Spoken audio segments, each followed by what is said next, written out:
séparément.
Peu de temps avant que Spencer ne découvre son pouvoir et que Arya ne se mette à le dompter, Lydia, à Beacon Hills, avait découvert dans son chalet, dans une salle blanche qu'il y avait au plus profond de la cave, dans une salle blanche qui avait été abandonnée, Lydia avait découvert un tourne-disque. Dans une chambre, ce qui paraissait être une chambre forte, renfermée dans la cave, sous un étage plus bas dans la cave de son chalet, elle avait découvert une chambre forte. Les murs étaient blancs. La porte avait été forcée. Cela pourtant, même si le fait que ce soit une porte blindée, la porte avait été forcée. Elle y était rentrée, et Lydia avait découvert un tourne-disque, par terre. Elle s'était assise par terre, avait croisé ses jambes, juste en face du tourne-disque. Elle l'avait allumé, mais c'était un tourne-disque neutre.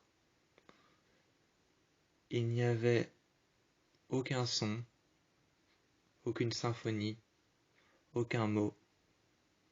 Il n'y avait rien. C'était un tourne-disque, un disque simple.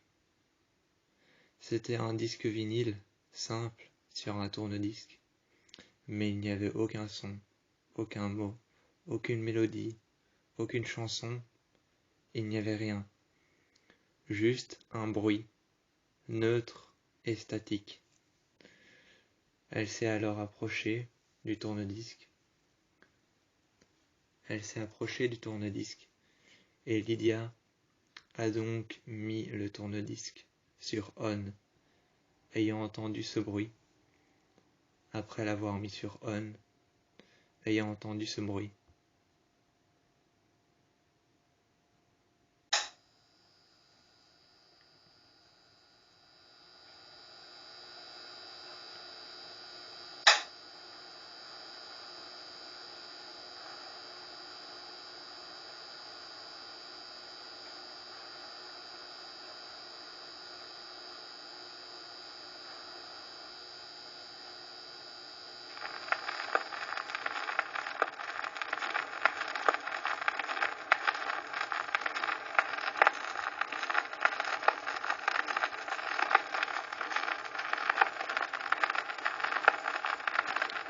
on se retrouve en face d'un tourne-disque pareil, quand on se retrouve en face d'un son, d'un bruit, quand on est dans un lieu qu'on ne connaît pas, en face d'un son pareil, un son statique et neutre, on ne sait pas à quoi s'attendre, ni même à quoi penser. On ne sait pas quoi penser, ni même à quoi s'attendre quand on est en face d'un son pareil. Lydia réfléchissait en essayant de bien pouvoir savoir de quoi il s'agissait. Mais elle ne comprenait pas. Un son statique, un son neutre, sans aucun mot, ni aucune mélodie. Elle n'avait pas d'autre choix que d'essayer de comprendre.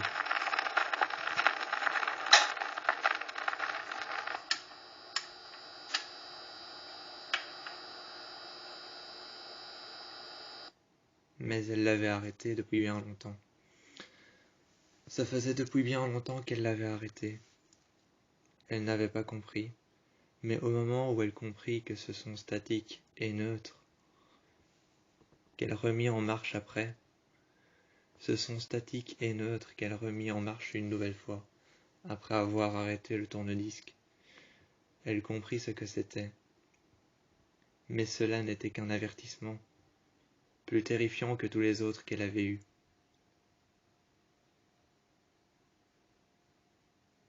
Elle le remit en route et réécouta plus fort. Une nouvelle fois.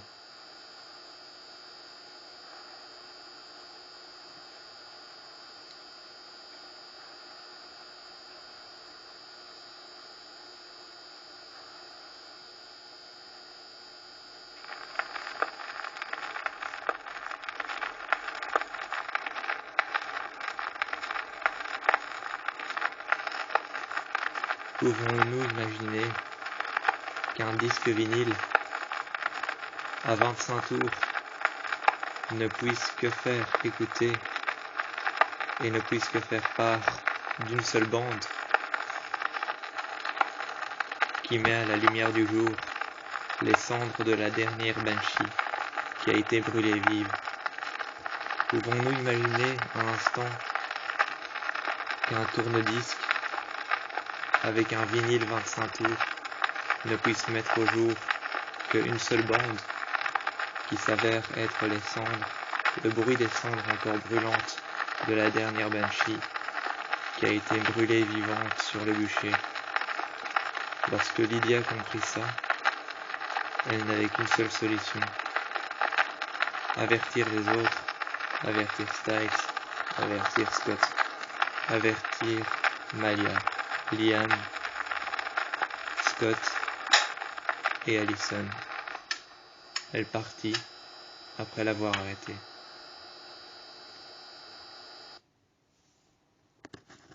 Mais c'est seulement plus tard, dans la forêt, qu'elle vit la personne qui avait été brûlée sur le bûcher. Seulement plus tard dans la forêt, avec Scott,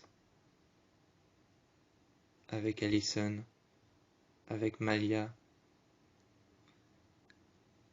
avec Styles, qui avait été désigné pour partir dans la forêt avec elle, car elle ressentait quelque chose. Seulement plus tard, elle vit la Banshee, accrochée à un bûcher, brûlée sur le bûcher, son visage qui était en train de fondre, ses ossements qui étaient en train de brûler jusqu'à la moelle osseuse, ses os qui étaient en train de brûler, son visage qui était en train de fondre, s'acharnant dans les flammes, criant à plein poumon. Elle réussissait à entendre et à ressentir ce qu'elle ressentait ce jour-là. À travers le tourne-disque, elle n'avait qu'entendu le bruit des braises brûlantes lorsque son corps était décimé de poussière par terre sur les braises.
peu de temps avant que Spencer ne découvre son pouvoir et que Arya ne se mette à le dompter,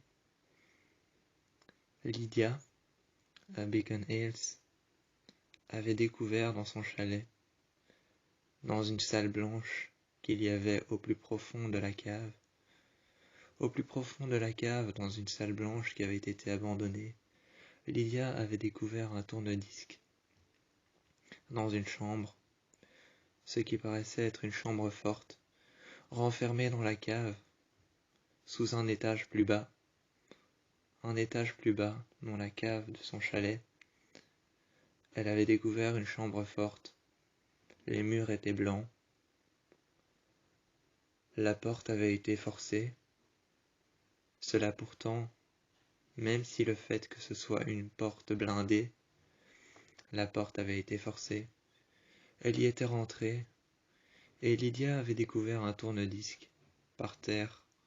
Elle s'était assise par terre, avait croisé ses jambes, juste en face du tourne-disque. Elle l'avait allumé, mais c'était un tourne-disque neutre. Il n'y avait aucun son, aucune symphonie, aucun mot. Il n'y avait rien. C'était un tourne-disque, un disque simple. C'était un disque vinyle simple sur un tourne-disque. Mais il n'y avait aucun son, aucun mot, aucune mélodie, aucune chanson. Il n'y avait rien. Juste un bruit, neutre et statique. Elle s'est alors approchée du tourne-disque. Et Lydia a donc mis le tourne-disque sur on, ayant entendu ce bruit. Après l'avoir mis sur on, ayant entendu ce bruit.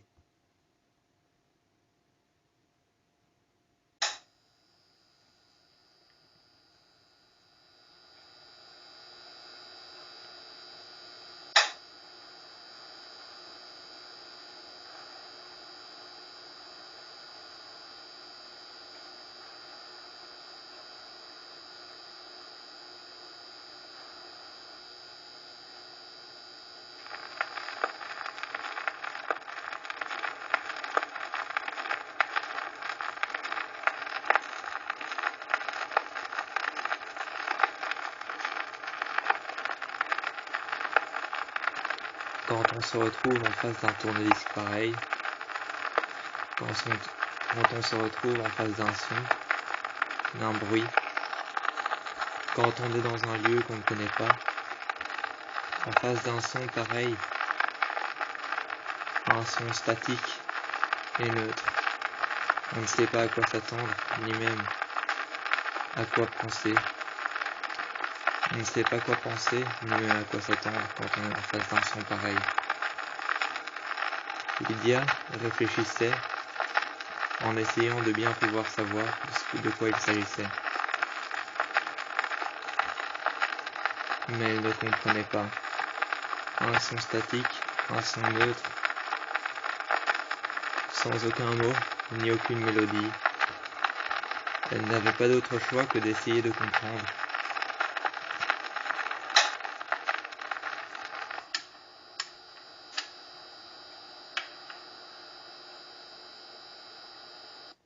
Mais elle l'avait arrêté depuis bien longtemps. Ça faisait depuis bien longtemps qu'elle l'avait arrêté. Elle n'avait pas compris.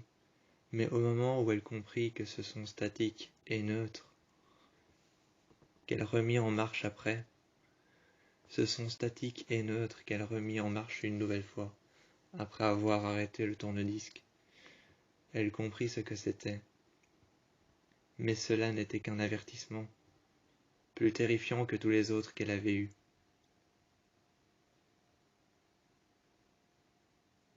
Elle le remit en route, et réécouta plus fort. Une nouvelle fois.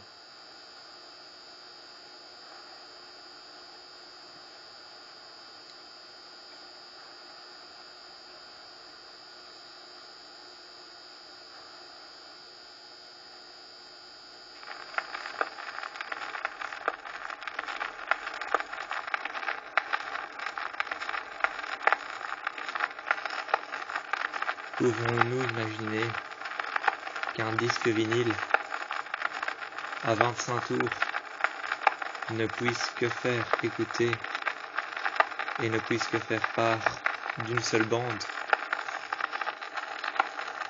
qui met à la lumière du jour les cendres de la dernière Banshee qui a été brûlée vive?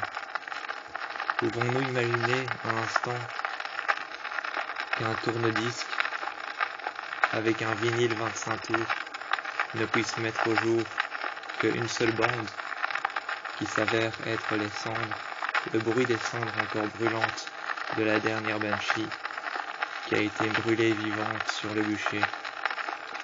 Lorsque Lydia comprit ça, elle n'avait qu'une seule solution: avertir les autres, avertir Styles, avertir Scott, avertir Malia, Liam, Scott et Allison. Elle partit après l'avoir arrêté.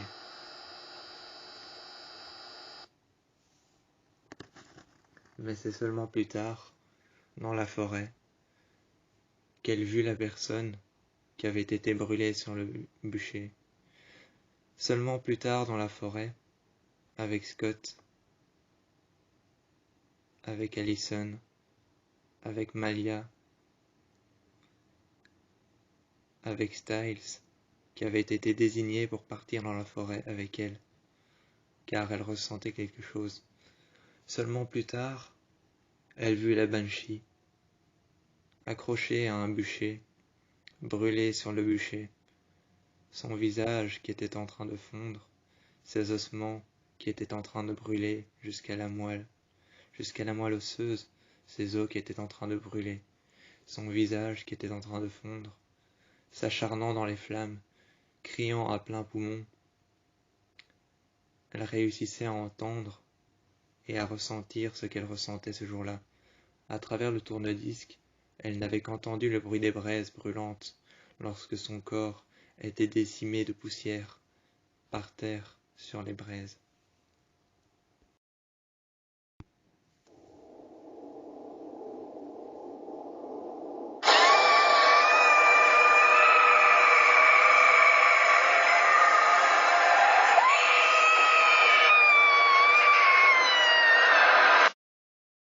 Lydia, dans la forêt, venait de voir ce visage réduit à feu et à cendres. Ce visage qu'elle avait vu, le visage de la dernière Banshee, ce visage réduit à feu et à sang, réduit à feu et à cendres, qu'elle avait vu aux côtés de Styles, aux côtés de Scott, aux côtés de Scott, d'Allison, de Liam et de Malia.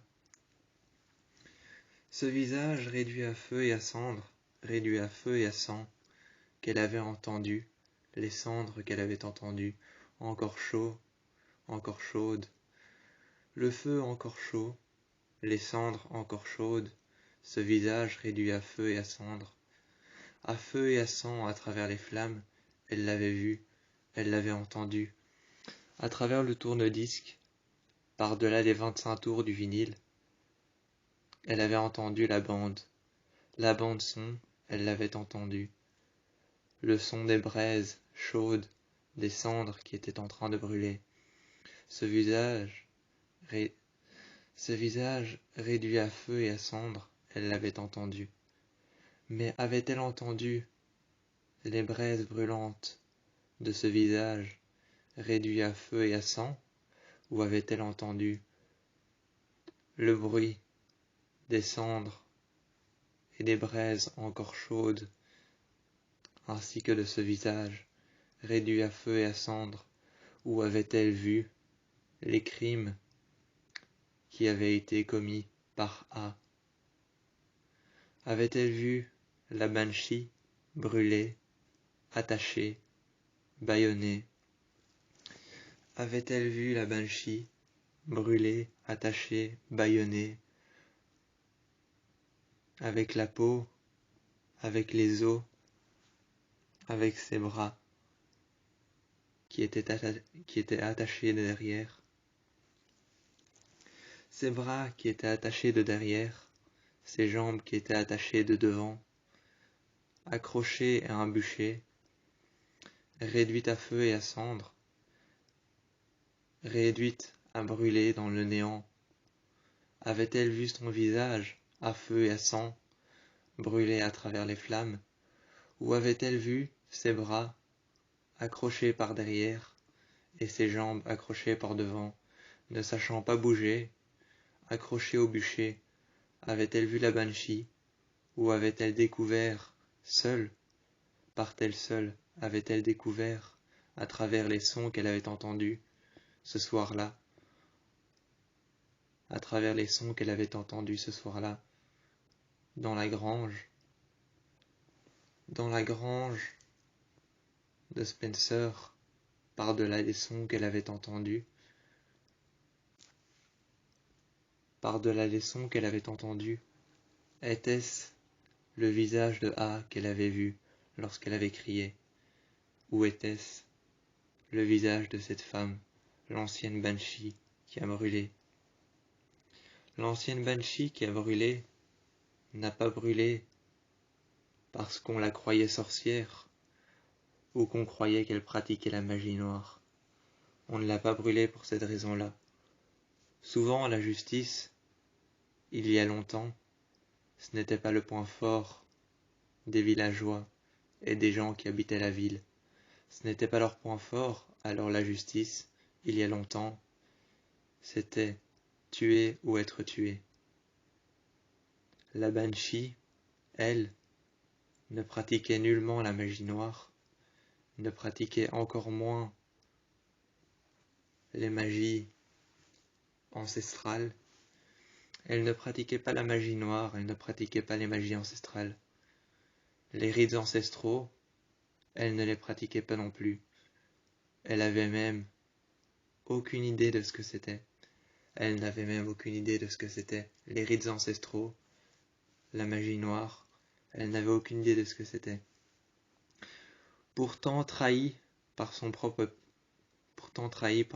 peuple, ayant été accusée d'avoir bu le sang des enfants, d'avoir commis de la magie noire, des rites ancestraux, tout ce dont elle ignorait, ayant été trahie par son propre peuple.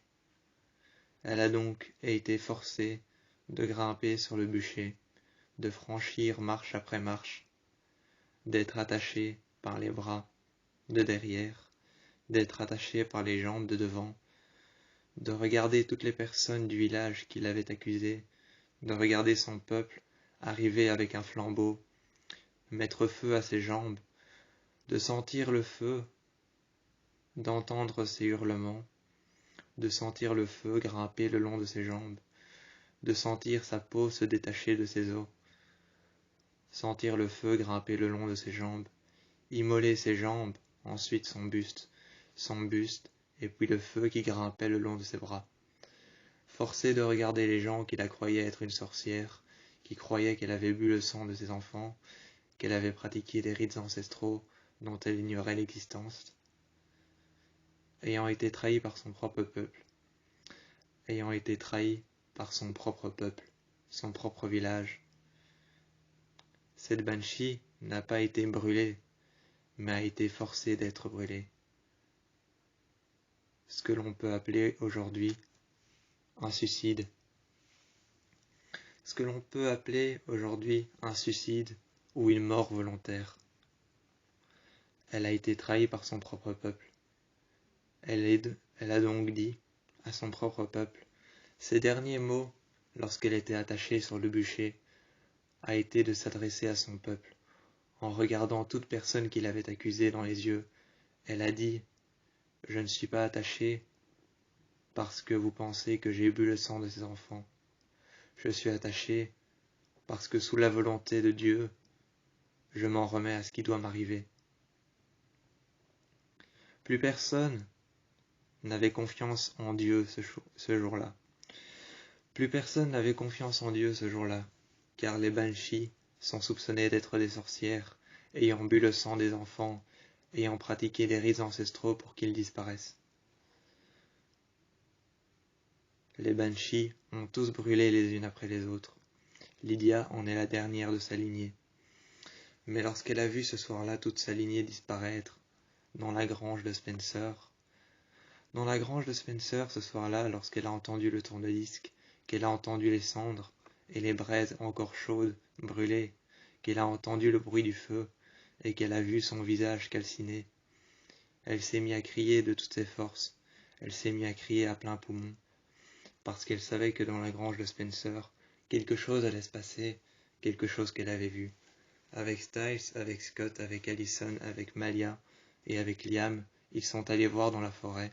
Et loin dans la forêt, elle a vu ce visage déformé par le feu, ce visage brûlé et calciné.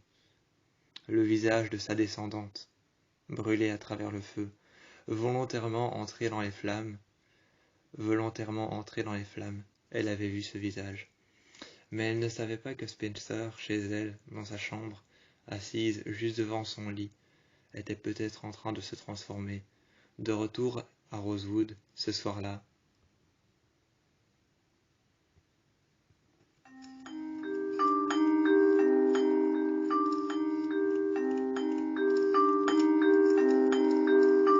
Spencer était assise sur son lit, regardait ses mains et ses jambes. Elle avait juste l'impression de se transformer, de devenir quelqu'un d'autre. Peut-être qu'elle avait l'impression de devenir plus mature. Avait-elle l'impression de devenir plus mature? Tout le monde pensait qu'elle ne savait pas ce qui se passait. Tout le monde pensait qu'elle n'avait aucune idée de ce qui se passait. Avait-elle l'impression de juste devenir plus mature? Ou savait-elle que quelque chose allait arriver? Un avènement? Ce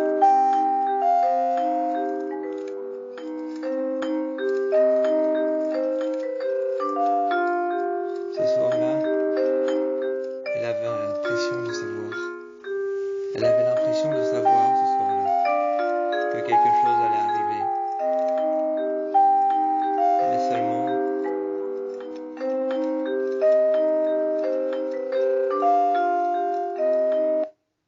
Mais seulement, de l'autre côté, Arya, elle aussi sentait la même chose. Elle avait l'impression de devenir quelqu'un de plus sûr, quelqu'un de plus neutre, de plus brief. Elle avait l'impression de devenir quelqu'un de plus neutre, quelqu'un de plus sûr, quelqu'un de plus brief, qui avait des sensations, qui avait des manières de voir les choses. Cette personne qu'elle était devenue ce soir-là, dans sa chambre, assis contre son lit, elle avait l'impression d'être devenue comme le tourne-disque que Lydia avait entendu. Un bruit neutre, un bruit brut, qui nous fait penser à quelque chose, qui fait allusion à quelque chose. Elle se souvenait encore de ce bruit strict et statique, ce bruit neutre qu'on entend, qu'on ne perçoit pas tout de suite, dont on entend la symphonie sans qu'il y en ait, cette symphonie que l'on entend à travers le tourne-disque, cette symphonie qu'on peut entendre sans qu'il n'y en ait vraiment, ce bruit statique, neutre, dont on ne perçoit pas tout de suite le message qu'il veut faire passer. C'est seulement après que Lydia s'est enfoncée dans la forêt, très loin, qu'elle a percuté le bruit de ce vinyle, qu'elle a su enfin faire part du message qu'il voulait lui dire, lui faire passer. Le message dont il voulait faire part, ce vinyle, ce bruit statique, ce bruit neutre, ce bruit sec qu'elle avait entendu, ce bruit statique, sec, neutre, dont elle ne percevait pas tout de suite l'angle ou la manière de le percevoir, eh bien Spencer et Arya, qui étaient toutes les deux dans leur chambre ce soir-là, avaient bel et bien aperçu la manière de percevoir les choses. Elles avaient aperçu la manière de percevoir les choses. Elles sentaient qu'à l'intérieur d'elles, ce n'était pas un changement. Ce n'était pas un changement à l'intérieur d'elles. Elles étaient assises par terre. Elles se sentaient comme elles étaient, mais elles se sentaient plus grandes, plus fortes, plus rassurées. Et elles savaient que ce qu'elles avaient senti, ce n'était pas le fait de devenir quelqu'un d'autre, d'avoir plus d'assurance. Elles sentaient le son, le message de ce vinyle, car tout avait commencé avec ça.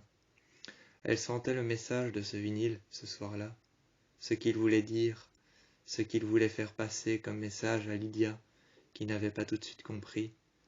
C'est seulement après avoir vu le visage déformé et immolé par les flammes qu'elle l'avait compris. Mais Spencer et Arya, elles, l'avaient compris tout aussi vite. Elles l'avaient compris tout aussi vite. Ce message qu'il voulait faire passer, ce message statique, neutre, sec, qui n'avait pourtant aucun impact sur Lydia, en avait eu sur Spencer et Arya, qui avaient besoin de comprendre ce que c'était, ce qu'il voulait faire passer comme message. Mais elles, tout ce qu'elles entendaient, c'était le simple bruit d'une boîte à musique. Cette boîte à musique qui revenait souvent lorsqu'elles avaient l'impression de changer, elles l'entendaient assez souvent.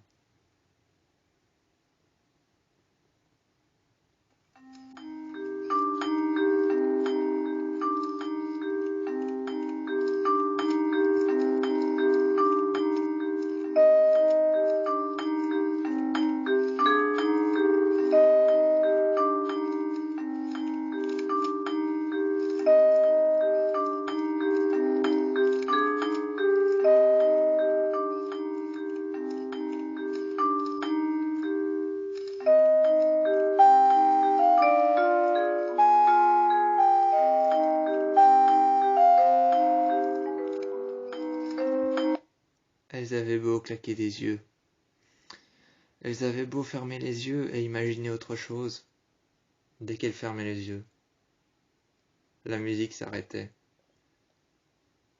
Mais aussitôt les yeux ouverts, la musique repartait.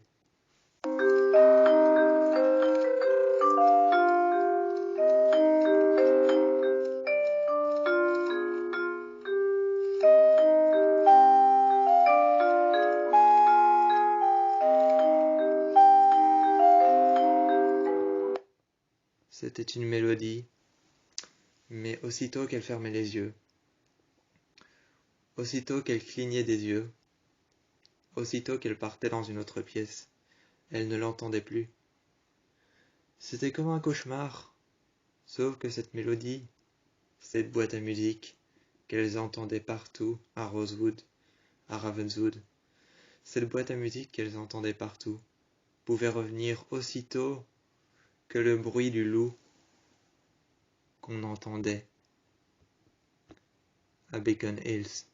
Le bruit du loup qu'on entendait à Beacon Hills, que autant Styles, que autant Scott, que autant Lydia, que autant Malia, que autant Allison et Liam avaient entendu. Ce bruit de loup, comme on l'avait surnommé, c'était le bruit du loup, mais ce n'était pas réellement un hurlement, ou encore un loup au bord d'une falaise qui hurlait à la lune. C'était juste une symphonie qui nous faisait penser à une meute. C'était une symphonie qui nous faisait penser à une meute de loups. À Beacon Hills, c'était ce bruit-là. Et à Rosewood, c'était une boîte à musique. À Rosewood, C'était une boîte à musique. Mais à Beacon Hills, on l'appelait le bruit du loup, la symphonie des meutes. La symphonie des meutes, le bruit du loup, ou encore le loup qui hurle à la lune. C'étaient les noms, les plusieurs noms qu'on avait donnés à cette symphonie qu'on entendait le soir. Le soir, lorsque Styles repartait chez lui, que Scott revenait chez lui, voir sa mère, que Lydia revenait dans sa chambre, que Malia repartait voir son père, sa mère, eh bien elle l'entendait, tout comme Allison qui était revenue chez son père, qui était revenue chez elle, lorsqu'ils étaient tous dans leur chambre, chez eux, Scott, Allison, Styles, Malia, Liam et les autres. Ils entendaient tous la symphonie démarrer peu à peu, très lentement. Elle démarrait peu à peu, très lentement, jusqu'à ce qu'on l'entende à travers tout Beacon Hills.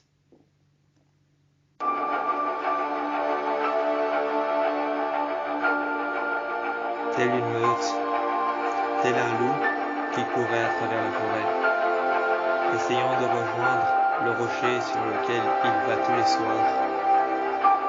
Ils entendaient encore cette symphonie, tel un loup qui court à travers la forêt, qui peut voir dans le noir, qui tel un prédateur pourchasse sa proie, s'arrête à un rocher et regarde la lune, se met à hurler pour prévenir les autres.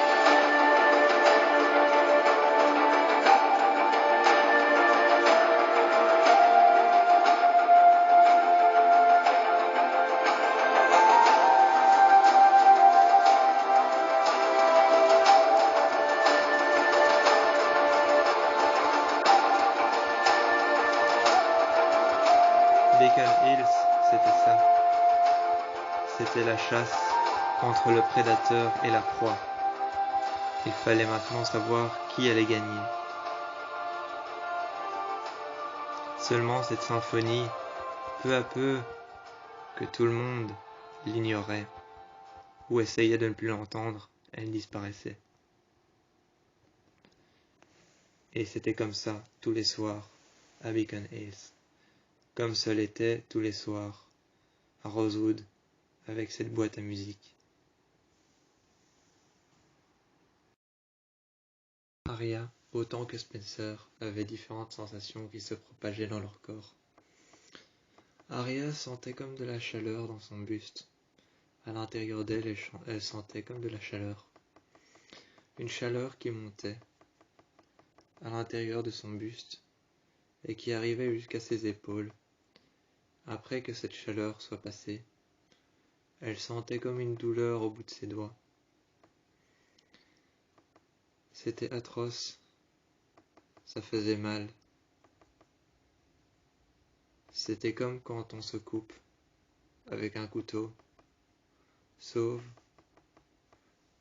que à certains moments, c'était plus douloureux, encore plus que d'habitude.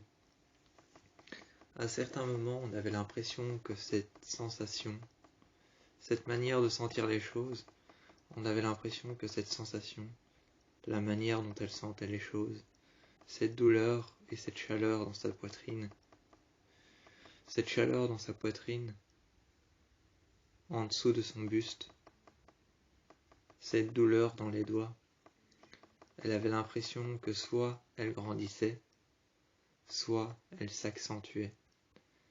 Mais en aucun cas, elle n'avait l'impression que cette douleur pouvait régresser et devenir de plus en plus petite, de plus en plus faible et de moins en moins dure, de moins en moins insupportable, de moins en moins dure à supporter et de moins en moins insupportable.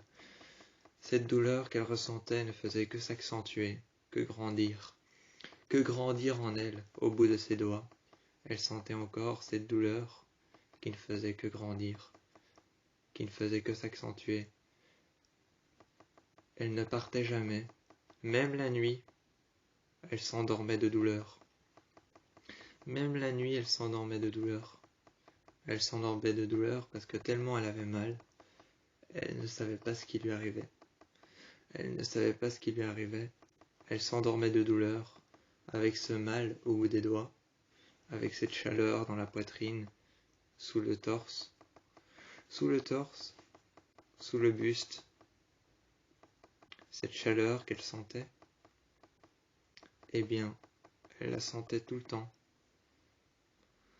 Elle la sentait tout le temps, et c'était de même pour Spencer, qui sentait sous son torse, sous son buste, sous sa poitrine, cette chaleur qui ne faisait qu'augmenter, et qui pour elle, cette chaleur qui ne faisait qu'augmenter, était sûrement prévenante de quelque chose. C'était sûrement prévenante de quelque chose. Mais un soir, elles eurent tous les deux le même réflexe. Un soir, elles eurent tous les deux le même réflexe. Elles eurent peur d'elles-mêmes lorsqu'elles s'étaient regardées dans le miroir. Lorsqu'elles s'étaient regardées dans le miroir, elles eurent peur d'elles-mêmes lorsqu'elles virent leurs yeux virer au rouge. Lorsqu'elles virent leurs yeux virer au rouge, un rouge sombre et obscur qui réfléchissait à travers toute la pièce, à travers la lumière de la lune, une pleine lune dehors, au solstice du ciel et de minuit. Eh bien, il y avait cette pleine lune dehors, dans le ciel dégagé. Dans le ciel dégagé, il y avait le solstice de minuit, la pleine lune qui avait atteint le plus haut du ciel, le plus haut de la nuit noire. Il y avait la lune dehors. Elle l'avait regardée et elles s'étaient retournées toutes les deux vers leur miroir. En même temps, elles avaient remarqué que leurs yeux étaient devenus rouges, rouge étincelant, rouge pur. Cela leur avait fait peur. Au beau milieu de la nuit, une musique qu'elles n'avaient jamais entendue auparavant, car à Rosewood, la seule musique que l'on pouvait entendre était une boîte à musique. Celle-ci avait l'air plus terrifiante que ce que l'on pouvait entendre ou voir que d'habitude à Rosewood. On aurait dit que c'était comme si l'esprit de Ravenswood s'était introduit au beau milieu du solstice de minuit, dans la ville de Rosewood. Au beau milieu du solstice de minuit, dans la ville de Rosewood, c'est comme si l'esprit de Ravenswood s'était introduit à l'intérieur, pour y faire part, comme pour prêter serment, avec le solstice de minuit. Elle ne savait pas s'il s'agissait d'un rite ou de quelque chose d'autre, mais cette musique qu'elles entendaient venait de commencer lorsque toutes les deux avaient pris peur et étaient sorties de chez elles, par la fenêtre. Elles avaient atterri par terre. Pourtant, après avoir sauté de leur fenêtre, ce qui paraissait déjà bien haut, après avoir sauté de leur fenêtre, de leur maison, elles avaient atterri dans le jardin, sans même se blesser. Sans même se blesser, elles avaient atterri dans le jardin, et cette nuit-là, Arya et Spencer couraient dans la forêt. Spencer essayait de rattraper Arya, et Arya essayait de rattraper Spencer. Spencer essayait de fuir Arya, comme Arya essayait de fuir Spencer. Toutes les deux avaient peur l'une d'elles. Elles essayaient de se poursuivre, elles se poursuivaient, et elles entendaient en même temps cette musique qui venait de quelque part, qui résonnait à travers toutes les rues de Rosewood, mais qui avait l'air de venir de Ravenswood, comme pour prêter serment ou pour prêter allégeance au solstice de minuit. La pleine lune de minuit, qui n'arrivait que 3 fois par an, telle une éclipse, était apparue, et on aurait pu croire que cette musique qui était arrivée était là pour prêter serment ou prêter allégeance au solstice de minuit. La pleine lune qui faisait en sorte que les pouvoirs de Arya et les pouvoirs de Spencer se dégageaient et devenaient de plus en plus forts et incontrôlables. Cette musique qui était apparue lorsqu'ils étaient dans la forêt à plusieurs, mais qu'ils ne savaient pas encore que même Caleb, même Toby, avaient dégagé une sorte de pouvoir, eux aussi. Ils en avaient peur, ils étaient partis dans la forêt. Spencer et Arya étaient tombés sur eux. Peu de temps plus tard, la musique avait commencé.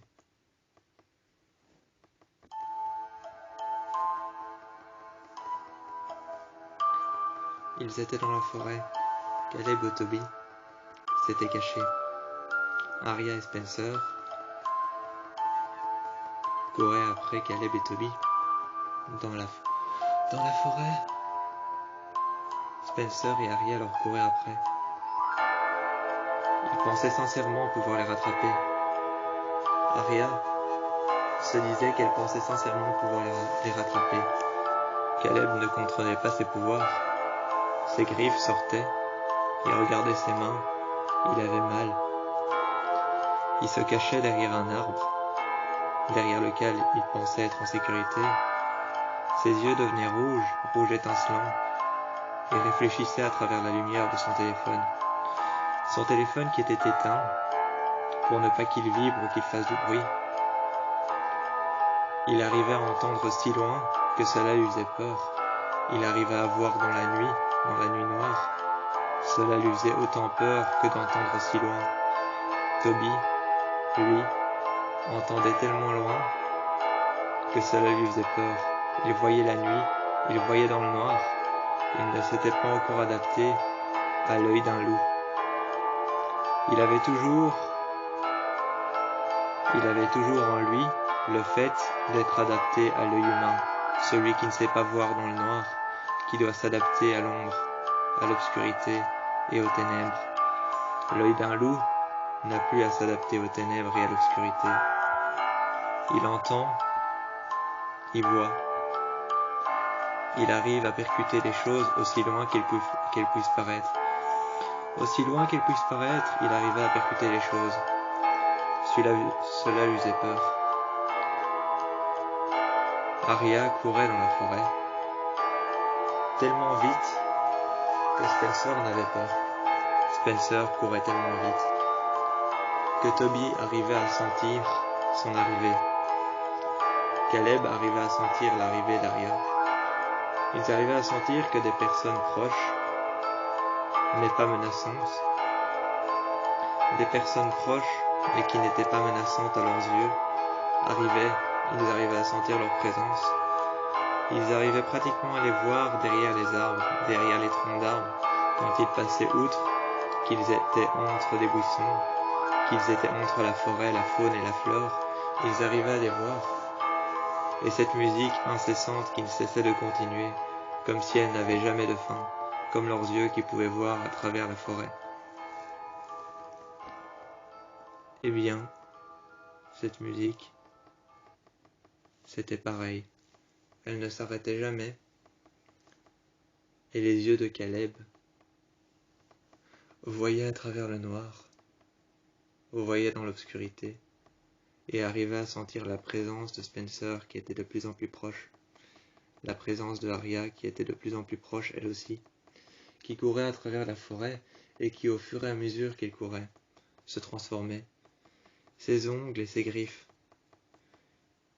se transformaient, devenaient de plus en plus tranchantes, de plus en plus pointues. Ses griffes agrippaient le sol, et c'est en agrippant le sol que finalement sur ses quatre pattes, elle s'est donc transformée à la pleine lune, hurlant à plein poumon. Hurlant à plein poumon, c'est finalement à la pleine lune que derrière un arbre, elle s'est transformée, à force de courir dans la forêt aussi vite qu'elle puisse paraître, à force d'agripper le sol, tel un animal. Autant Spencer que Arya, elles se sont toutes les deux transformées. Elles sont donc reparties dans leur chambre, fermant la porte aussi vite qu'elles pouvaient le faire. Aussi vite que cela pouvait se passer, elles fermèrent les portes, les fenêtres, elles fermèrent les rideaux, elles fermèrent tout ce qui pouvait les protéger et faire en sorte qu'on ne puisse pas les voir. Elles fermèrent les rideaux et à ce moment-là, à ce moment précis, lorsqu'elles étaient rentrées chez elles, qu'elles étaient repassées par la fenêtre, en s'agrippant au mur et en grimpant tout le long du mur, jusqu'à leur fenêtre, en grimpant à l'intérieur des murs, en s'agrippant en s'agrippant au mur, en s'agrippant aux briques, grimpant jusqu'à la fenêtre, s'agrippant par la fenêtre, s'agrippant en grippe, s'agrippant aux briques, s'agrippant à tout ce qu'elle pouvait, au mur, s'agrippant à leur maison, jusqu'à en atteindre la fenêtre une fois dans leur chambre. Chez Aria, c'est Mike qui est venu taper à la porte, qui demandait ce qu'il se passait, pourquoi il avait entendu et vu quelqu'un passer par sa fenêtre. Aria avait juste répondu qu'elle était occupée, pour ne pas qu'il rentre, pour ne pas qu'il ait peur. Il était parti, il était reparti dans sa chambre, et Aria qui s'était agrippée aux briques, au mur, qui s'était agrippée à la fenêtre, qui était rentrée dans sa chambre, avait fermé les rideaux derrière elle, avait fait semblant de rien. Et d'un semblant de rien, d'un moment à un autre, elle s'était mise sur son lit. Ses griffes étaient rentrées dans ses mains. Ses griffes acérées étaient rentrées dans ses mains. Ses mains étaient revenues à la normale, la douleur était partie, la chaleur dans son ventre, dans son torse, dans son buste, était partie elle aussi. Mais soudainement, c'était un froid à l'intérieur qu'elle ressentait. Tout comme Spencer, la douleur était partie, les griffes étaient parties, elles étaient rentrées à l'intérieur de ses mains. À l'intérieur de ses mains, les griffes étaient reparties et étaient rentrées dans ses doigts, sous ses articulations. Sous ses articulations, dans ses doigts, dans ses mains, les griffes acérées étaient parties, avaient disparu. La douleur avait disparu. Elle ne ressentait ni mal, ni chaleur, mais seulement du froid. Elle ne ressentait plus le mal, ni même la douleur, au bout de ses doigts, mais seulement du froid, sous sa poitrine. Le chaud qu'elle ressentait avant s'était transformé en froid, un froid glacial qu'elle ressentait sous sa poitrine et dans son ventre. Elle s'était allongée, et comme Aria, elle a fait un semblant de rien. Comme si rien ne s'était passé, elle a ouvert son PC et a commencé à écrire.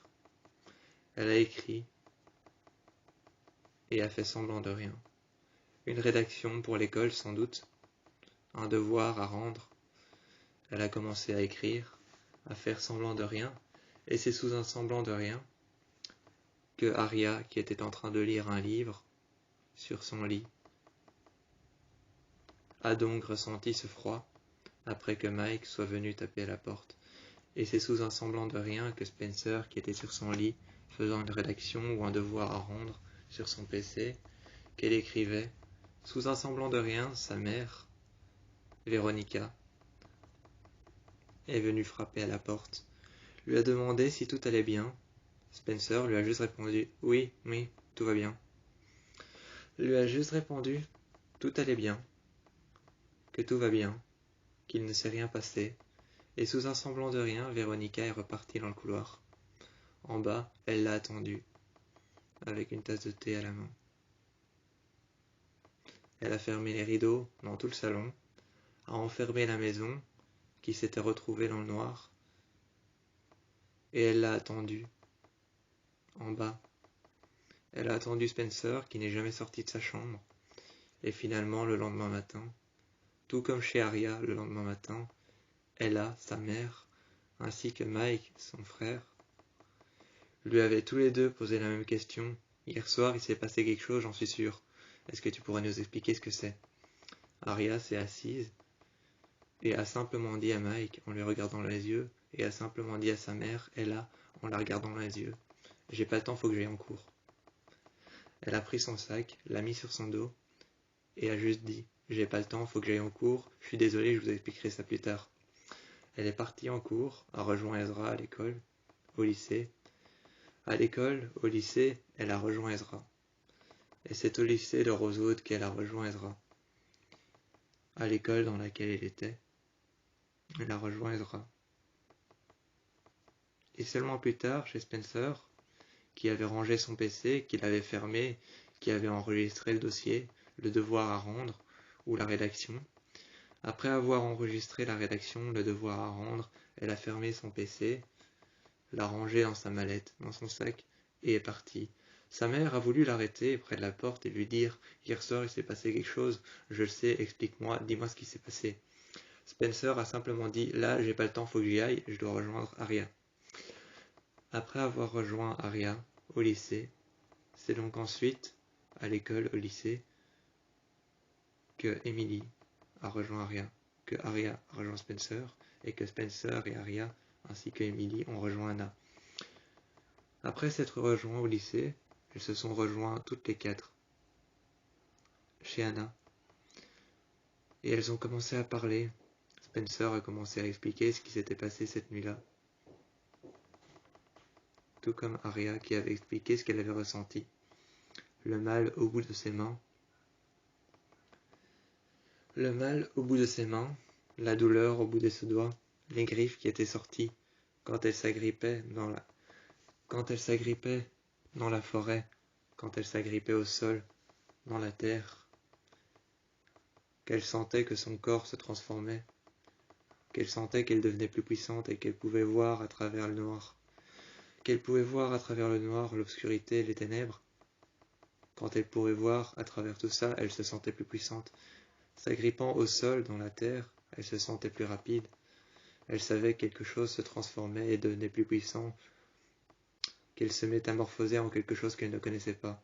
Spencer a répondu pareil, a expliqué pareil. Et de nouveau, sous toutes ces explications, la même musique est apparue. Cette musique terrifiante qu'elle n'avait jamais entendue à Rosewood, qui venait certainement de Ravenswood.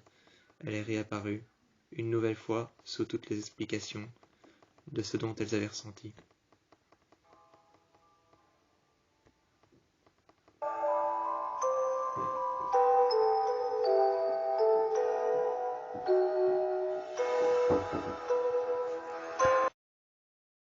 Ce soir-là, Ashley, la mère de Anna, Ella, la mère de Aria, Pam, la mère de Emily, et Veronica, la mère de Spencer, avaient toutes remarqué, les unes après les autres, qu'elles avaient toutes disparu. Ella, la mère de Aria, avait remarqué que ça faisait des jours et des jours que sa fille n'était pas rentrée, n'était plus dans sa chambre, n'était plus chez elle, n'était plus revenue chez elle. Ashley, la mère de Anna, avait remarqué que Anna n'était jamais revenue, n'était plus chez elle et n'était plus dans sa chambre. La mère de Emily, Pam, avait remarqué qu'Emily n'était plus là, n'allait plus à la piscine, ne revenait plus et n'était plus dans sa chambre. Et il y avait encore Veronica, qui avait remarqué que Spencer ne travaillait plus, n'était plus au lycée, que son PC avait été abandonné sur un dossier qu'elle avait écrit, du début à la fin, mais qu'il avait été abandonné sur son lit, ouvert, allumé, et que rien n'avait été enregistré. Ce n'était pas du genre de Spencer de ne rien enregistrer après avoir terminé un dossier, une rédaction ou un devoir à rendre. Ella, Ashley, Pam et Veronica n'avaient aucune idée d'où se trouvait leur fille. Seulement, la seule hypothèse possible qui avait été lancée par la police, la seule hypothèse qui avait été déposée sur une table par la police, était qu'elles avaient toutes les quatre été enlevées par A. D'une quelconque manière, aucune personne ne le savait, mais elles avaient toutes les quatre été enlevées par A. Toutes les quatre, sûrement de chez elles, mais elles avaient toutes les quatre été enlevées de chez elles. Aucune n'avait été épargnée, ni même n'avait été enlevée différemment que l'une des 4 autres. L'une des 4 autres n'avait pas été épargnée. L'une des 4 autres filles n'avait pas été épargnée. L'une des 4 autres filles n'avait pas été enlevée différemment. Elles avaient toutes été enlevées en même temps, de la même manière, le même soir, mais peut-être pas au même endroit. C'était la seule piste qu'ils avaient pour le moment. Pour le moment, la seule piste qu'ils avaient, c'était que aucune des 4 n'avait été enlevée, peut-être au même endroit. Car si ça se trouve, A les a enlevées l'une après les autres, le même soir, le même jour, mais pas au même endroit. Aria a peut-être été enlevée dans sa chambre par pure discrétion.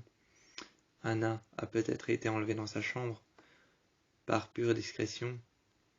Emily a peut-être été enlevée dans sa chambre par pure discrétion. Tout comme Spencer, qui a pu subir le même sort, qui a été enlevé dans sa chambre par pure discrétion. Était-ce vrai? Pam, la mère de Emily, n'avait qu'à se fier au rapport de police, car elle en faisait partie. Plus ou moins, elle avait les mêmes hypothèses, mais seulement, elle en pensait autre chose, que les filles n'auraient jamais disparu comme ça, qu'elles ne se seraient pas laissées faire si elles avaient découvert qui était A. Elle n'avait pas la même hypothèse, mais elle se fiait quand même au rapport de police, qu'elles n'avaient pas été enlevées au même endroit, qu'elles avaient été enlevées la même nuit par le même agresseur. Ella se fiait aussi, tout bonnement, au rapport de la police. Véronica, elle, était persuadée que s'il trouvait cette personne, s'il trouvait qui était A, que ce soit elle ou lui, s'il le trouvait ou s'il la trouvait, s'il trouverait A, Véronica était persuadée que ce sera elle qui en fera son procès. Avoir enlevé sa fille, pour elle, était innommable et était un crime qui ne pouvait être justifié. C'était un crime qui ne pouvait être justifié d'une quelconque manière. Avoir enlevé sa fille, c'est pire que tout ce qu'elle pouvait penser. Elle était persuadée qu'elle pouvait convaincre d'une quelconque manière que ce serait elle qui s'occupera du dossier, que ce sera elle qui s'occupera de A à la cour de justice. S'il en est bien l'agresseur, ce sera elle qui s'occupera de A. Ella n'avait qu'une chose en tête, retrouver Aria. Ashley n'avait qu'une chose en tête, retrouver Anna. Et pour ce qui est de Pam et Véronica, elle n'avait aussi qu'une chose en tête, retrouver Emily et Spencer. Seulement, ce soir-là,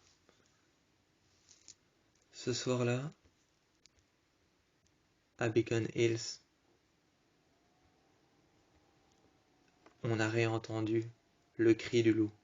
On a réentendu cette symphonie qui nous fait part du cri d'un loup qui se met à hurler à la lune. Cette symphonie qui nous fait part du cri d'un loup qui se met à hurler à la lune, tout en se mettant droit, en appelant sa meute, en hurlant à la lune, dont on peut voir son reflet et son ombre par terre, sur les rochers, sur les roches et sur la terre. En hurlant à la lune, faisant appel à une autre meute, à sa meute ou à la sienne. Cette symphonie est réapparue. Résonnant dans tout Beacon Hills, elle est réapparue.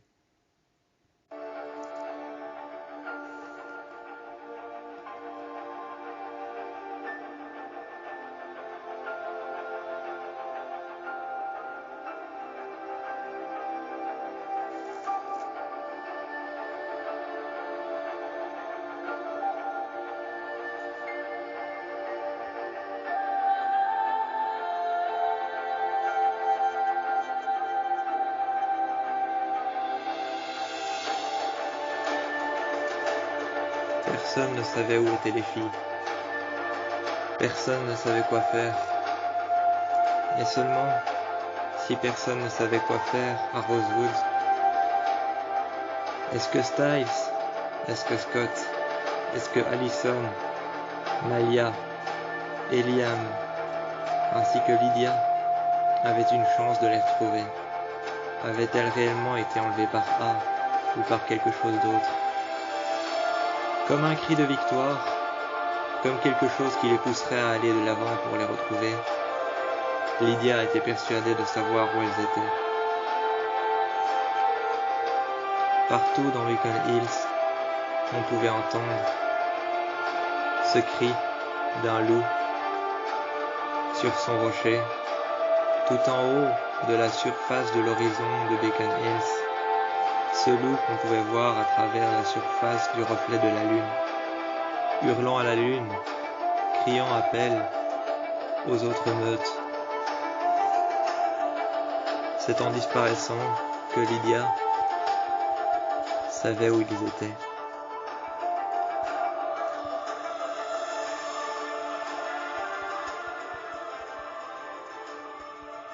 En disparaissant, cet appel montra alors à Lydia qui était rentrée chez elle le soir. Ça montra à Lydia qui était rentrée chez elle le soir qu'elle savait où se trouvaient Aria, Anna, Spencer et Emily. Elle savait car de chez elle, ce soir-là,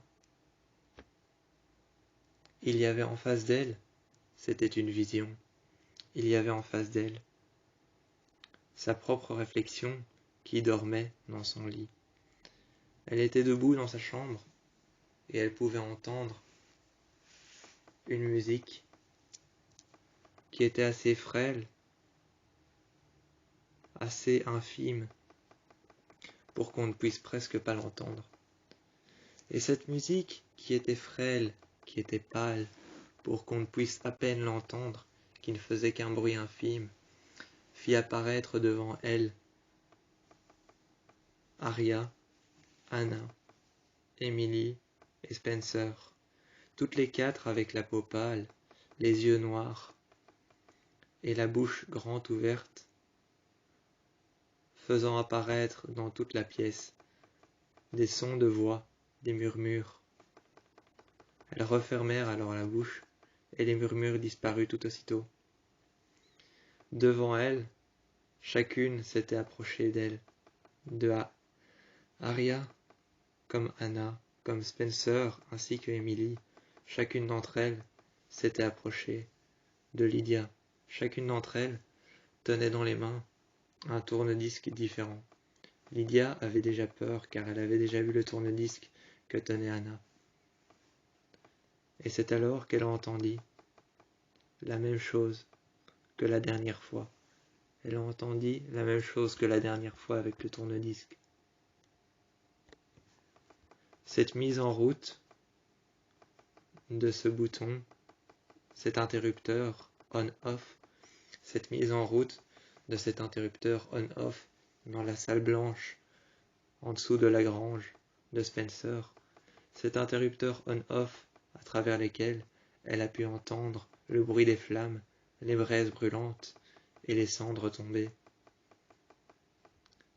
Elle réentendit la même chose.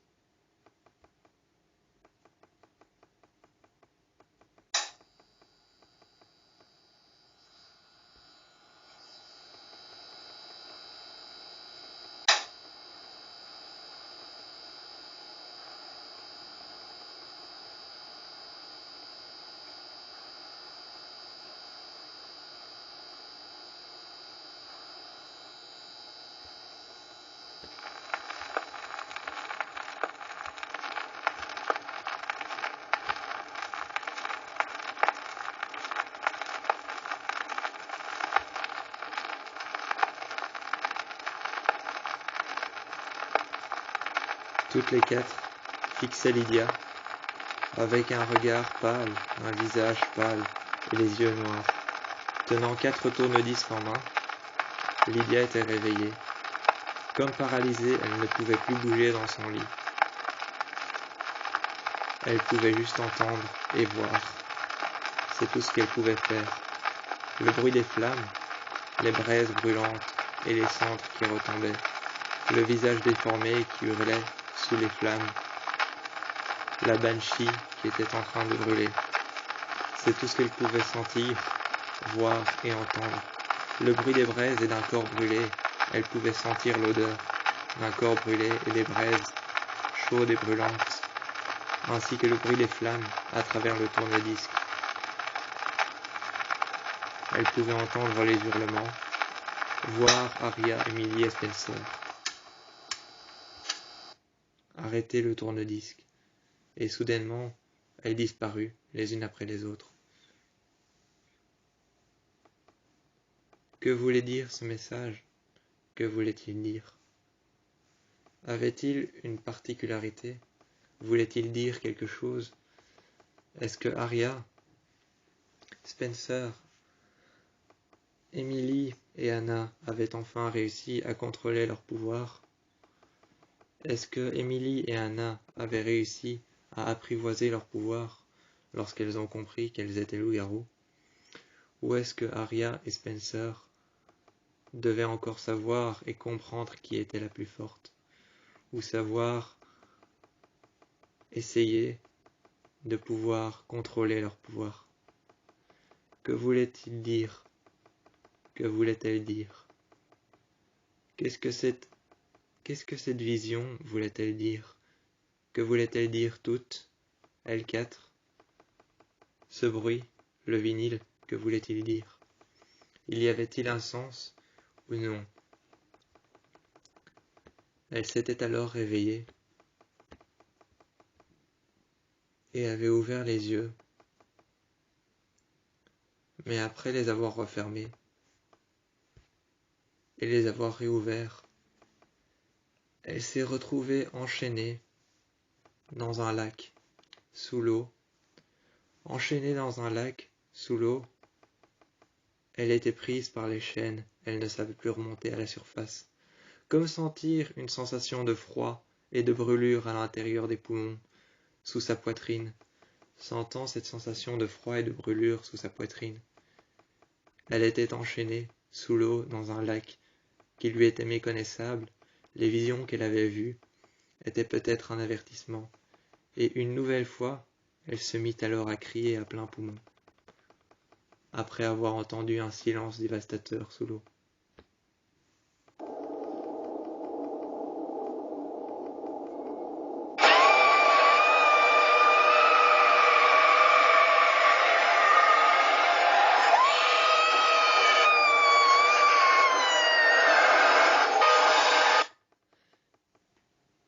Était-ce la présence de cette vision qui en a fait qu'elle voit, une nouvelle fois, ce lac?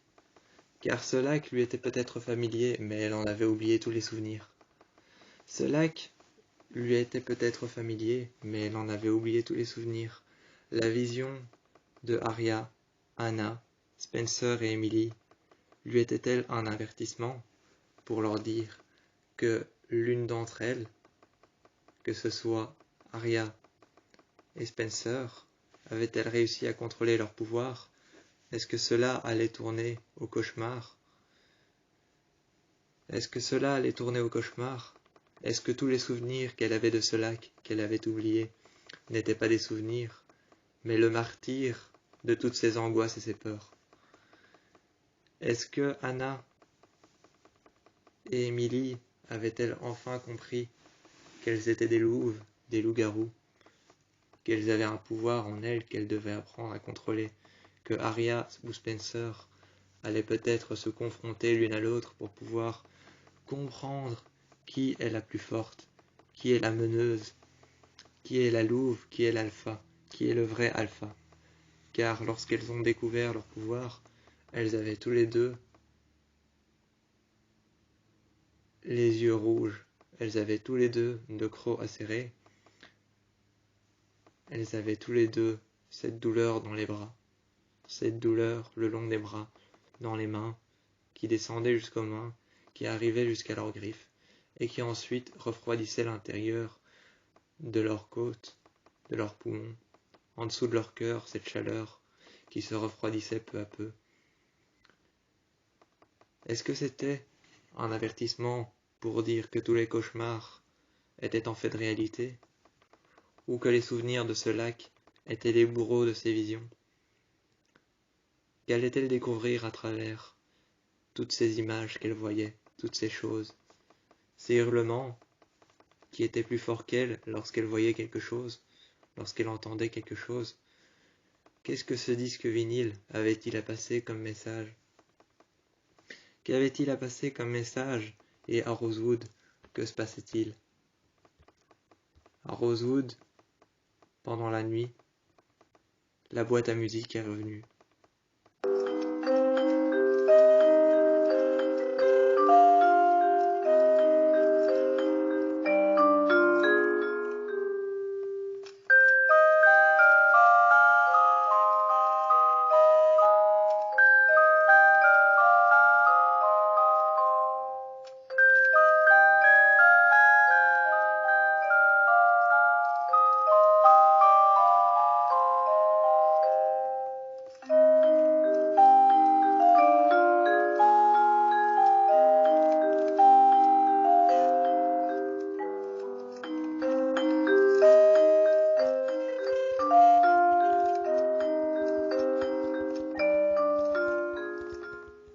À l'idée que les filles disparaissent, on se sentait tous martyrs, bourreux de soi-même. Elles ne referont plus surface. Où étaient-elles? Que faisaient-elles? Le soir même, ce soir où Lydia avait eu une vision de Arya, Anna, Emily et Spencer. Eh bien ce soir-là, juste ce soir-là, Ella, Ashley, Pam et Veronica faisaient tout et essayaient tout pour tenter de retrouver leur fille. Elles essayaient tout, elles tentaient tout, le possible et l'impossible, pour essayer de retrouver leur fille. Car dans tous les cas, même en tentant le possible et l'impossible, en tentant le pour et le contre, elles essayaient de retrouver leur fille. C'était leur fille, la seule personne à qui elles tenaient le plus au monde. Donc Ella, qui était chez elle ce soir-là. Comme d'habitude, elle était dans le déni. Elle était dans le déni, elle ne savait plus quoi penser. Seul Mike lui restait. Seul Mike lui restait. Elle pensait que Arya était encore là. Elle était dans le déni. Alors ce qu'elle faisait, c'est que comme tous les soirs, elle préparait le dîner. Pour 4 personnes. Le père de Arya, elle, Ella et Mike.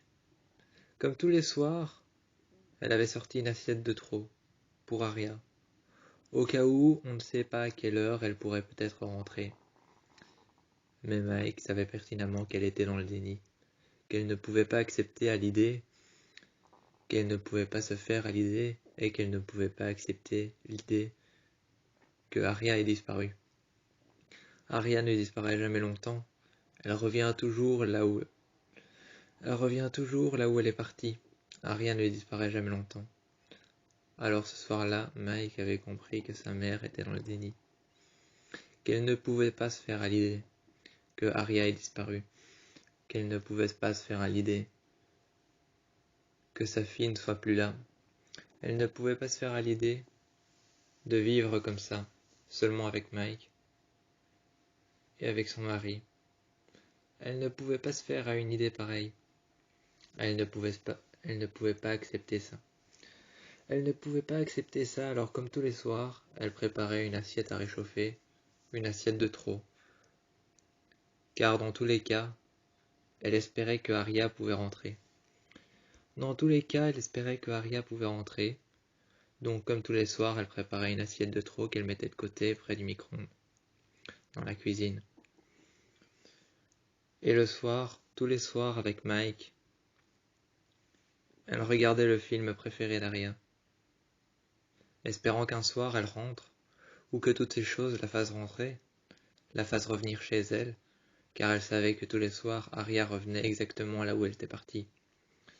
Elle était partie de chez elle et elle savait pertinemment que Arya revenait toujours de là où elle était partie, c'est-à-dire de chez elle, ou alors parfois du lycée.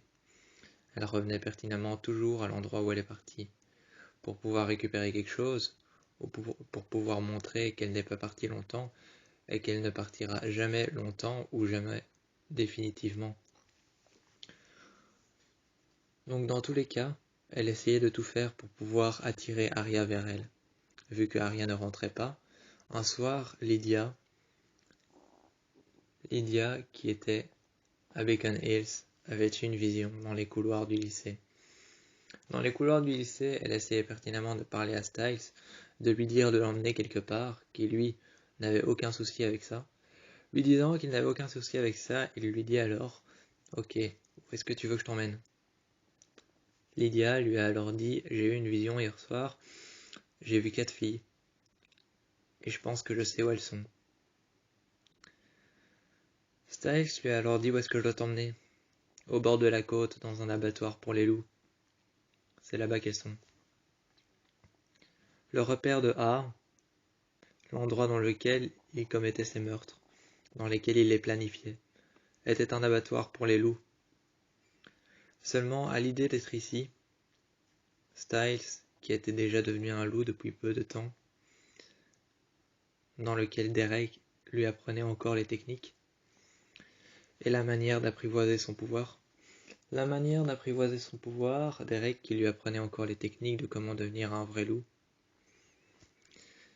eh bien, se retrouver dans un abattoir pour les loups, qui est apparemment le domaine de A, le repère dans lequel il planifie ses plans, lui faisait très peur. Lui faisait pertinemment peur, car se retrouver dans le domaine de A, un serial killer, un tueur en série, manipulateur, psychologiquement, dont on ne connaît les attentions. Ce manipulateur psychologique dont on ne connaît les attentions, eh bien se retrouver dans son domaine, dans l'endroit dans lequel il planifie ses plans, se retrouver là, après 3 années, après que Allison ait disparu, se retrouver là, seul, avec ces 4 filles qui sont prisonnières de cet endroit, eh bien se retrouver là, avec Lydia, seul, quand tu n'as pas acquis toutes tes compétences en tant que loup-garou, que tu ne connais pas entièrement ton pouvoir, que tu dois encore acquérir les compétences, savoir certaines choses, et que tu ignores certaines choses par rapport à ton pouvoir. Te retrouver dans un abattoir de loups qui est apparemment le repère de A est plus terrifiant que jamais. Seulement, la seule chose à faire était de les libérer. Les crochets qui étaient accrochés au plafond, les crochets et les chaînes qui étaient accrochés au plafond, par-delà lesquels il y avait des anciennes carcasses de loups qui étaient rongées de l'intérieur par des vers et des termites qui étaient en train de ronger le bois, par-delà lesquels on pouvait entendre craquer le bois, on pouvait l'entendre grincer et craquer.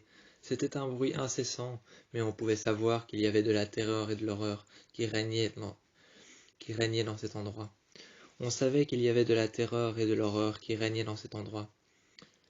Sous l'emprise de la terreur et de l'horreur, l'endroit dans lequel ils étaient, les visions de Lydia qui les avaient amenés jusqu'ici, au bord de la côte, cet endroit, cette maison abandonnée, rongée par les termites de l'intérieur, le bois massif qui en jonchait les murs, rongé par les termites, faisait craquer, faisait grincer pertinemment les murs et les plaques de bois. Au-dessus, il y avait des crochets sur lesquels étaient accrochés des cadavres de loups qui étaient rongés par les vers depuis bien longtemps. Il avait dû être abandonné il n'y a pas si longtemps que ça.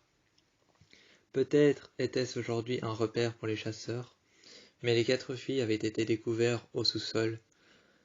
Par terre, elles étaient assises, toutes les 4, les bras sur les genoux, elles étaient assises toutes les quatre, enchaînées par des chaînes qui leur serraient les poignets assez fort pour pouvoir faire en sorte qu'elles ne bougent plus, et si elles essayent de se démener et de se défaire avec leur pouvoir de loup, cela leur strangulerait et leur lacérerait les veines. Si elles essayaient de se démener, elles se strangulaient les veines. Se stranguler les veines, ce serait pertinemment s'ouvrir les veines. Alors aucune d'elles n'a essayé de se démener pour se défaire de là. On les a retrouvées dans la cave, couverts de terre et de poussière. Il y avait Aria qui était par terre, assise. Et il y avait Anna qui était par terre à côté d'elle, assise. Émilie qui était contre le mur, qui avait pertinemment remarqué la pourriture qui jonchait les murs tout autour d'elle, cette pourriture noire qui faisait en sorte que le bois, que les murs deviennent gris, noirs, et ne faisaient que sentir l'humidité. Les murs sentaient l'humidité, la pourriture jonchait le bois, les parois de fer, les parois de verre. Les anciennes vitres qui étaient couvertes de pourriture tout autant que les parois de verre, de bois, de terre, étaient toutes couvertes de pourriture noire qui jonchait les murs. Émilie était contre le mur, mais évitait de toucher la pourriture. Elle était enchaînée par les poignets et par des chaînes au tibia, tout comme Anna, tout comme Aria et Spencer qui ne bougeaient pas, qui étaient toutes les trois à terre. Émilie qui était pertinemment en train de leur dire « Allez, levez-vous, quoi ». Aria, Spencer et toutes les autres, Aria, Spencer et toutes les autres, ainsi que Anna, ne bougeaient pas, ne se débattaient pas. Émilie essayait pertinemment de se débattre, tout comme elles trois qui ne faisaient rien pour pouvoir sortir de là. À un moment, elles ont entendu du bruit en haut, des pas juste au-dessus d'eux qui laissèrent tomber de la poussière sur leur tête. Elles ont remarqué que c'était Styles, Scott, Allison et Lydia. C'était Lydia, Scott, Allison et Styles qui étaient là pour pouvoir les libérer. Ils avaient remarqué qu'elles étaient toutes enchaînées. Avec la force de Scott, il en a défait les chaînes. Il en a donc détruit les chaînes. Lydia leur a expliqué comment et pourquoi elle savait qu'elles étaient ici, dans ce hangar abandonné en face de la rive. En face de la rive, une rivière abandonnée. Et bien ce hangar abandonné dans lequel on pouvait trouver des chaînes, des crochets, qui étaient en fait un ancien abattoir de loups. On avait retrouvé Anna, Aria, Spencer et Emily, enchaînés à des chaînes, qui, si elles essayaient de se débattre, ne feraient que empirer les choses.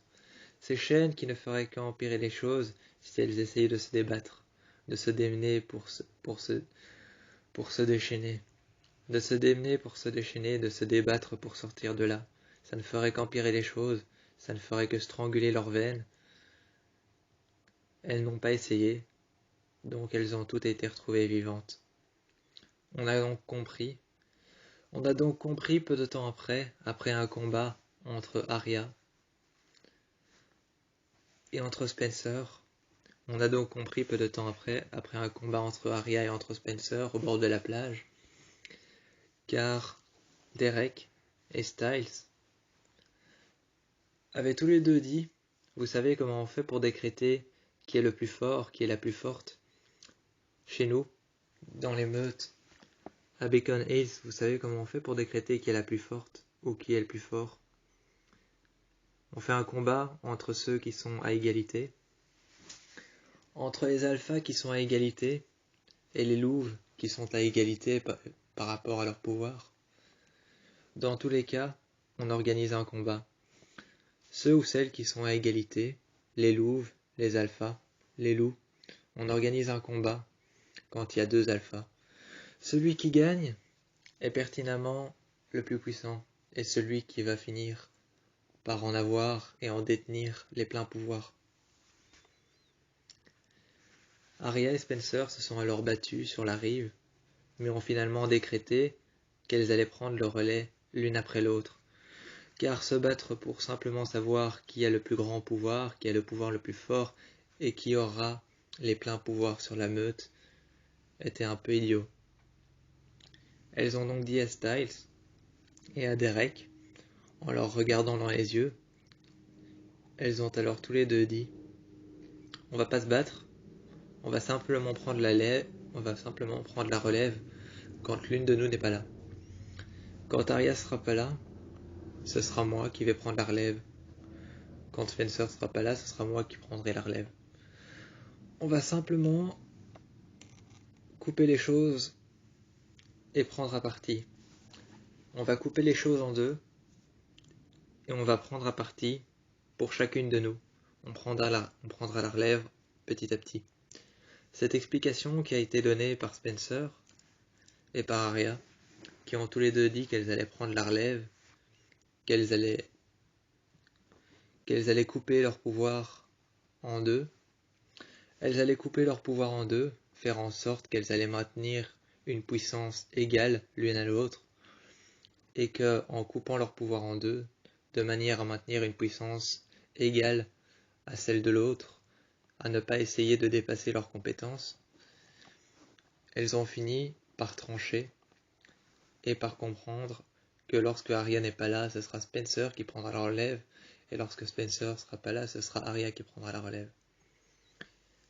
Les mères, elles, à Rosewood, étaient chez elles, toutes chez Ashley, en train de boire un verre de vin, en train d'attendre les filles, ayant compris qu'une certaine Lydia, un certain Styles et un certain Derek, ainsi que Scott et une certaine Allison, un groupe de jeunes avaient découvert leur fille dans un hangar, un ancien entrepôt abandonné,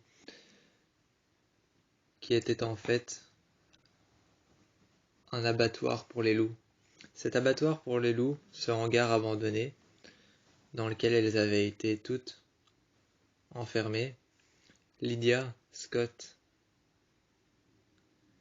ainsi que Allison, Derek et Styles, les avaient toutes ramenées à Rosewood.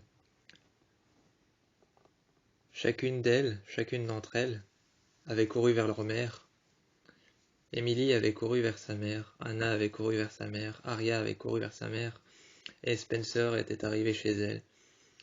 Elles sont alors toutes venues chez Spencer dans la grange, se sont regroupées et ont parlé de ce qui s'est passé.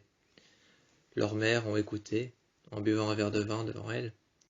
En buvant un verre de vin devant elles, avec les filles qui avaient tous un soft, un coca à la main, et qui parlaient de ce qui leur était arrivé, de ces personnes, Styles, Derek, Scott, Allison, Lydia, toutes ces filles et tous ces garçons qui les ont libérés, qui ont usé de leur pouvoir pour pouvoir les libérer. Ce soir-là, dans la grange, tout est revenu comme c'était avant, et la musique du chant du loup est réapparue. Cette musique qui proclame la victoire, dont on a l'impression de l'entendre et de faire face aux autres, avait réapparu.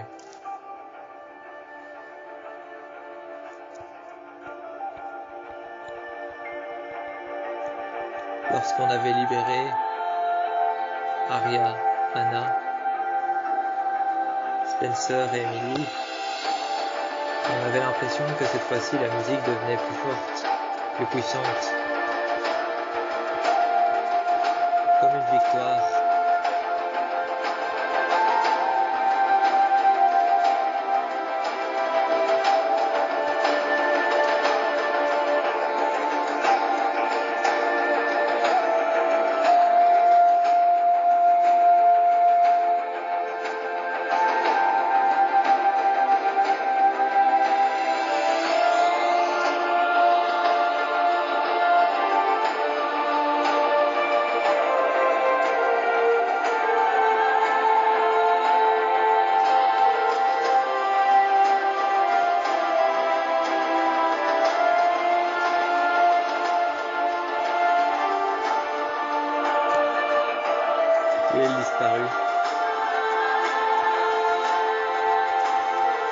Et de plus en plus lentement, elle disparut, puis elle partit, et comme une victoire, comme des personnes qu'on avait réussi à sauver, Arya, Anna, Emily, Spencer, tous ceux qu'on avait sauvés n'avaient plus besoin de se battre pour survivre. A avait disparu. Et il y avait bel et bien 2 vainqueurs, Spencer et Arya. Plus besoin de se battre pour savoir qui en était la plus forte. Plus besoin de se battre pour savoir qui en était la plus forte. Et la musique, à cet instant-là, le chant du loup, cette musique de victoire, de réussite, devint de moins en moins forte, comme pour prévenir que tout était terminé.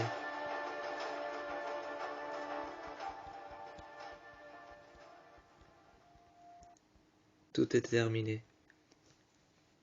Tout était rentré dans l'ordre.